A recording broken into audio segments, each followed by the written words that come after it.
Hi there, it's Tia again, and I'll be taking you through another Dance for Camera creative task, this time exploring scale.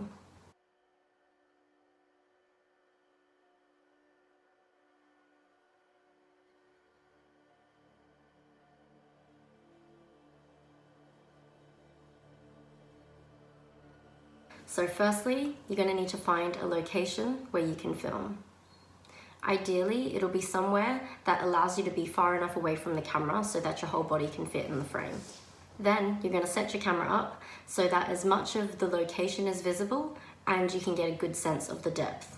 If you're using your phone to film, then we would recommend using your front camera so that you can see yourself on the screen. Make sure your camera is safe and secure. Task 1, exploring scale. So for this task, you can use any movement you like, but we suggest experimenting with writing your name in the space with different body parts. So the first step is to start far away from the camera so that your whole body fits in the frame. The next step is to start your movement exploration, writing your name using your whole body. Keep moving and gradually travel towards your camera.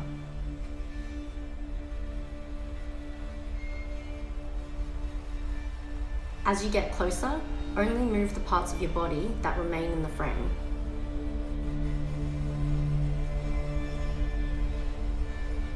Keep getting closer and reducing the amount of your body that's moving until there's only one body part moving in the frame. For example, if it's just your head that's in the frame, write your name with only your head. Once you've got a good take of that, we're going to do another take, but this time starting as close to the camera as possible and then gradually moving backwards. You can do these takes a few times and maybe start and finish with different body parts. Perhaps you could keep the same routine, or you could explore different ways that you can write your name in the space. Okay, now for task 2, responding to something in frame. For this task, you will need an object. You can use anything you like, but ideally something that can stand up.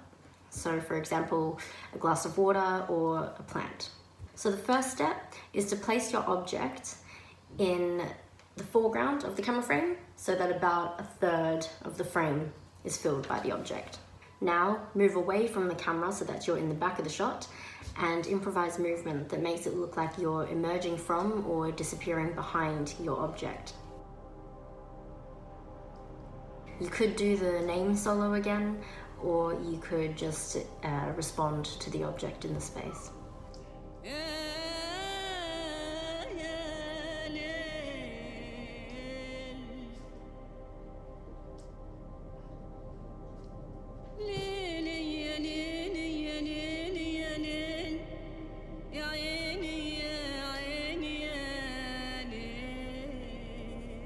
Once you've got a good shot of that, you're going to reverse that relationship.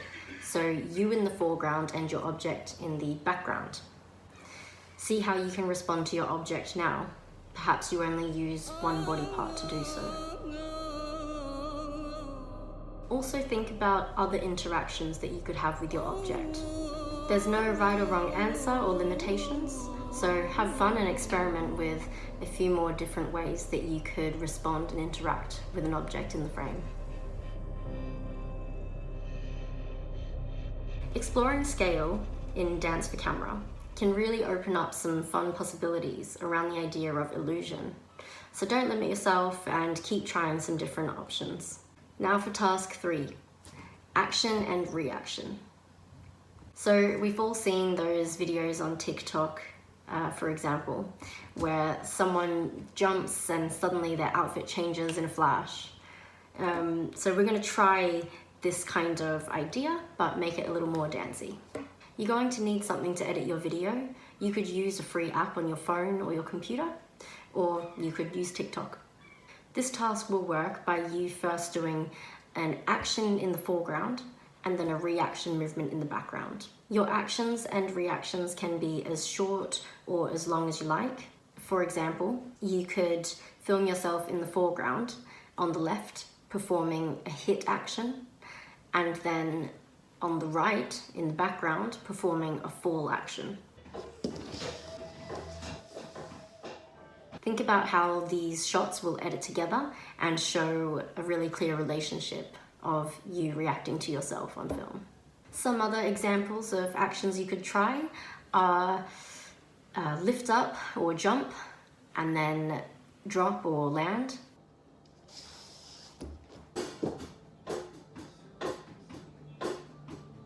You could do swipe and then travel.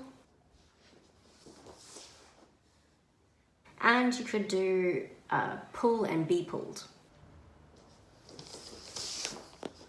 Again, there's no limitations, so get creative with your movements and play with how you can interact with yourself on screen.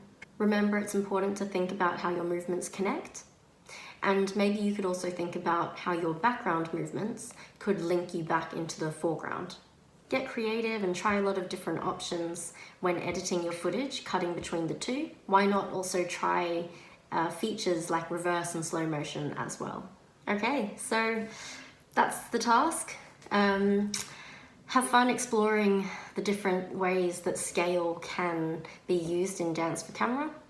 Don't limit yourself. Have fun. We'd really love to see your creations, so make sure you tag us in your photos and videos. Good luck!